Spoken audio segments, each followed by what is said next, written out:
దైవాన్ని గూర్చి పూర్ణ పరిజ్ఞానం లేనటువంటి ఆ సమయం నందు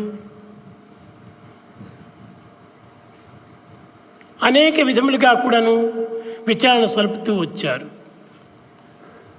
People investigated about the divine and the divinity in several ways. కానీ దైవాన్ని నిర్ణయించుకొనలేక ప్రకృతిని ఆరాధన చేస్తూ వచ్చారు. They could not estimate the divinity in full, and therefore they started worshipping Prakriti, the nature. కాలము గడిచిన కొలది ప్రకృతి ఆరాధన సల్లగిల్లి మూర్తి ఆరాధన లోపల భారతీయులు అభివృద్ధిగాంచారు. As the times passed by, they discontinued worshipping the nature and have taken to worshipping the idols, Murti. మూర్తి అనగా జన్మించినటువంటి ప్రతి ప్రాణి కూడాను మూర్తి స్వరూపమే.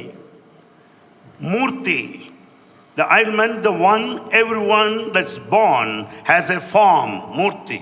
జన్మతో కూడినటువంటి యొక్క జీవులన్నీ కూడాను మూర్తి స్వరూపాలే.